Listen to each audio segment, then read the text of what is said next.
Hai guys, di episode kali ini gue pengen sharing ke kalian mengenai tips mengatur uang ala gue pribadi. Jadi ini berdasarkan pengalaman gue pribadi.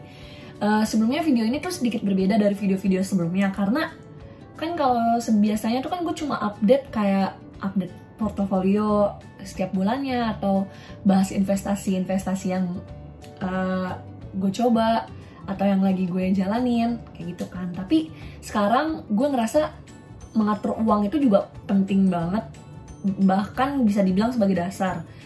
Jadi kalau menurut gue ya, walaupun misalnya kalian punya penghasilan sebanyak apapun, tapi kalau kalian gak punya manajemen yang baik, manage keuangan kalian dengan baik, itu sama aja sih kayak bakal terbuang secara sia-sia juga, jadi gak maksimal juga kan alokasinya. Terus juga itu sebenarnya dimulai dari awal sih kalau bisa. Sebelum investasi kalian harus punya cara gimana untuk mengatur uang dengan baik gitu. Jadi supaya kedepannya ya bakal terus berjalan investasi kalian, gak berhenti di tengah jalan juga gitu. Dan gak usah lihat cincong lagi, langsung aja ke videonya. Wait. Sebelum ke videonya gue pengen nanya dulu nih ke kalian. Buat kalian yang punya supplier atau bisnis di luar negeri, kalian sempat ngerasa kesulitan gak sih setiap kali kalian harus transaksi? Iya dong, pasti kesulitan banget karena harus ngantri, terus isi formulir ini itu. Biaya yang dikeluarin juga gak sedikit loh, kayak biaya admin, biaya transaksi, dan biaya materai. Dan satu lagi yang gak kalah penting yaitu waktu. Pasti kalian harus siapin waktu karena kan gak efisien banget.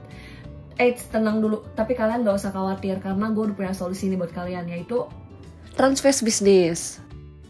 Transfast Business menyediakan layanan kirim uang ke luar negeri secara online dari Indonesia ke 50 lebih negara di dunia. Tidak cuma ke luar negeri, Transfast Business juga bisa kirim uang antar bank lokal dan e-wallet ke 100 lebih bank di Indonesia. Transaksinya dijamin aman karena sudah berlisensi dan diawasi oleh Bank Indonesia. Dengan Transfast Business, biaya transaksinya murah, kurs kompetitif, dan gak ada biaya tersembunyi. Juga bisa lacak transaksi kapan aja dan di mana aja. Dan gak cuma itu aja, ada fitur-fitur lainnya yaitu auto invoice payment, reimbursement system, team wallet, payroll, dan lain-lain. Bener-bener all-in-one solution untuk business owner. Jadi kalau kalian mau kirim uang mudah, aman, dan cepat untuk bisnis, pakai aja Transfast Business. Untuk informasi selengkapnya langsung cek link di bawah ini ya, neo.transfast.com, atau bisa hubungi langsung kontak di bawah ini. Jangan lupa juga untuk follow IG-nya di @transfast.id buat dapetin info dan promo menarik lainnya. Bye-bye! yang pertama yang gak kalah penting banget yaitu adalah budgeting. Ya, budgeting. Pasti kalian semua udah gak asing lah kalau kalian bener-bener udah sering nih denger tips atau apa-apa dari YouTube mengenai finansial dan lain-lain.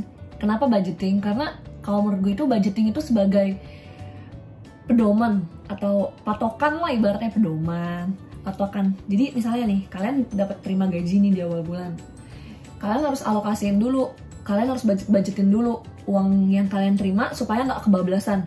Contohnya nih, kayak misalnya kalian juga belanja misalnya di minimarket atau di warung atau di mana. Kan kalau lebih mudah dan sesuai jika kalian list barang apa aja yang kalian beli supaya nggak over budget atau apa. Nah, sama dengan keuangan kita. Jadi kita tuh harus punya rem, punya tolak ukur. Sampai kayak misalnya untuk makan tuh berapa sih, untuk transportasi tuh berapa, untuk tempat tinggal tuh berapa. Kalau misalnya kalian tinggal di luar, nggak tinggal bareng keluarga, kalian rantau misalnya. Contohnya kayak gitu-gitu. Hal-hal yang menjadi expense kalian tuh, saran gue tuh dibudgetin supaya nggak over budget. Contoh juga alokasinya misalnya ke ngasih orang rumah, terus untuk donasi juga. Itu kalian harus rinciin. Dan yang paling penting itu untuk investasi, kalian harus rinciin berapa persen pendapatan income kalian tuh dialokasikan untuk investasi, untuk kebutuhan pribadi kalian, kayak gitu. Yang kedua, kalau menurut gue itu jangan jadi orang yang sesuai pepatah besar pasak daripada tiang. Jadi usahain pengeluaran kalian itu harus lebih rendah daripada pendapatan kalian. Iya dong. Kalau nggak ngutang dong. Kalau misalnya lebih tinggi dari pendapatan kalian pengeluarannya. Jadi usahain jangan besar pasak daripada tiang. bagaimanapun kontrol diri kalian, rem diri kalian supaya income kalian nggak lebih rendah daripada pengeluaran kalian. Jadi harus budgeting yang tadi itu korelasinya sama sih. Jadi setelah budgeting supaya nggak besar-pasak daripada tiang. Yang ketiga, membeli barang sesuai kebutuhan, jangan sesuai gengsi atau supaya dilihat orang gitu. Jadi misalnya nih kayak ada handphone baru keluar kayak misalnya iPhone 14 atau Samsung Z Fold 4, Z Fold 4. Itu kalian kalau misalnya kalian belum butuh-butuh banget atau handphone kalian masih bagus, jangan beli, ya udah tahan aja. Tuh handphone itu bakal keluar setiap tahun, nggak akan ada habisnya teknologi itu. Itu contoh umumnya lah, contoh awamnya kayak handphone. Terus misalnya barang-barang branded kayak beli sesuatu hal, misalnya beli sesuatu yang bermerek nih, tapi buat cuma supaya dilihat orang lain gitu. Itu percaya deh sama gue, itu kepuasannya nggak akan bertahan lama. Dan jangan selalu berpikir untuk memuaskan keinginan orang lain, tapi kalian sebenarnya nggak butuh-butuh banget gitu. Kalau menurut gue beli barang sesuai kebutuhan kita dan beli barang nilainya. Jadi nggak apa-apa nih misalnya beli barang yang sedikit mahal tapi awet kayak gitu. Misalnya sepatu, sendal yang setiap hari dipakai itu menurut gue nggak apa-apa beli yang sedikit mahal tapi sering dipakai. Jadi kita ibaratnya beli nilainya gitu. Yang keempat, investasi. Yaps, jadi di tips mengatur keuangan ini gue juga nggak lupa sih untuk ngingetin investasi, karena mungkin kalian juga udah mumet, udah enak juga denger gue ngomong investasi. Jadi kayak media pembelajaran banyak sekarang, dari YouTube, buku, dari manapun sumber-sumber Google dan lain-lain. Kalian bisa cari media-media yang buat kalian baca-baca, research atau apapun. Source-nya tuh banyak banget, jadi gak ada alasan untuk nggak ngerti, gak ada alasan untuk gak tahu, gak bisa dan lain-lain, karena semua sumber ada sekarang, semua media gampang didapat, semua ilmu-ilmu itu dapat gampang diakses gitu. Jadi investasi itu penting banget. Kalau misalnya kalian belum paham mengenai saham, reksadana dan lain-lain, kalian mulai bisa coba dari bank, kayak misalnya deposito, produk-produk bank gitu. Nah setelah itu kalian baru bertahap, baru coba. Misalnya kalian terjun ke reksadana atau kalian terjun ke saham, tapi sesuai dengan tujuan kalian juga. Tujuan investasi kalian untuk apa? Apakah untuk dana pensiun atau misalnya untuk beli rumah 10 tahun lagi atau 5 tahun ke depan kayak gitu. Jangan lupa investasi, karena investasi itu ibaratnya sesuatu hal yang penting lah dalam keuangan, supaya uang kalian tuh, misalnya kalian punya uang nggak stuck gitu aja. Kalau gue berprinsip investasi itu untuk uang yang kerja buat gue, bukan gue yang kerja selalu buat cari uang. Jadi kalau ada uang nganggur, daripada gue taruh di bank, mending gue investasiin kayak ke reksadana atau ke saham atau alokasi lainnya, P2P lending atau apapun yang kalian paham. Tapi satu yang harus diingat itu, kalian paham dulu instrumen investasi yang mau kalian terjun, baru kalian mulai. Dan mulainya kalau menurut gue dana belajar dulu aja, dari dana yang misalnya dana coba misalnya 100.000 atau dari nominal kecil lah, jangan langsung gede terus kalian gak ngerti cara kerja instrumen investasi tersebut dan kalian malah rugi gitu. Yang kelima, meminimalisir penggunaan kartu-kartuan atau QR atau dompet-dompet digital lainnya kayak debit card, credit card, atau anything else. Kenapa gue memasukkan ini ke dalam tips mengatur keuangan?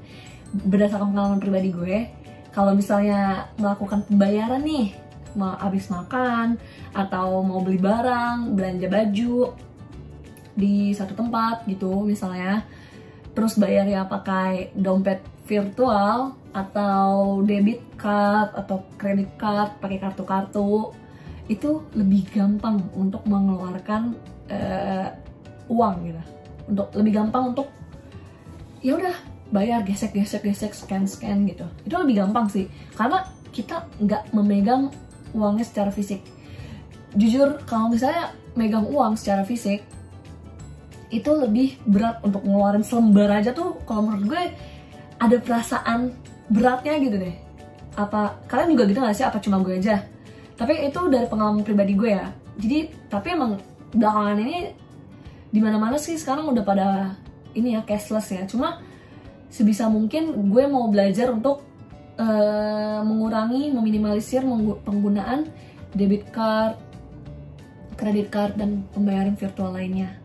Kalau bisa gue mulai belajar untuk menggunakan cash agar gue bisa kayak sayang-sayang gitu, atau nggak impulsif lah jadinya, nggak apa-apa gesek-gesek beli-beli gitu. Yang keenam, ini gue nggak tahu sih bisa termasuk ke dalam tips mengatur keuangan atau enggak, tapi ini menurut gue penting, nggak kalah penting. Jadi gue pengen masukin, yaitu menaikkan income kita. Buat kalian kerja kan pasti kalian dapat gaji kan, atau buat kalian ya, yang buat kalian kerja pasti dapat gaji. Nah, gaji itu termasuk ke dalam income, tapi income itu artinya luas. Kalau gaji misalnya nih gaji 4 juta. Misalnya nih gue gaji gue sebulan itu 4 juta dari perusahaan A. Tapi income gue sebulan itu bisa misalnya 10 juta. Nah, gaji 4 juta, 6 jutanya itu income dari yang lain. Misalnya gue ada sampingan freelancer atau all shop atau apa kayak gitu. Jadi income itu pendapatan seluruhnya, bukan dari gaji tok gitu. Itu menurut gue penting sih, supaya semakin besar kan pendapatan kita, jadi alokasi kalau bisa ya ke investasinya itu juga semakin besar. Malah jangan semakin besar penghasilan kita, gaya hidup kita jadi naik, expense kita makin naik, itu kalau menurut gue jangan. Jadi kalau bisa kita penghasilan kita semakin besar, gaya expense kita kalau bisa kita hold segitu aja jika memungkinkan gitu. Jangan gaya hidupnya jadi ikutan naik sesuai sama income, itu kan sayang banget. Jadi kalau menurut gue menambah income itu penting. Banyak kok cara di zaman sekarang yang bisa dilakukan untuk menambah income. Kayak misalnya kalian suka ngomong nih di depan kamera kayak gini, bisa dimulai aja dulu. Walaupun misalnya awalnya masih belum menghasilkan, tapi kan lama-lama mungkin kita juga nggak ada yang tahu, bisa jadi menghasilkan. Atau banyak kok yang bisa dilakuin, kayak bikin blog di Google atau apapun, jualan online di platform-platform online gitu, marketplace.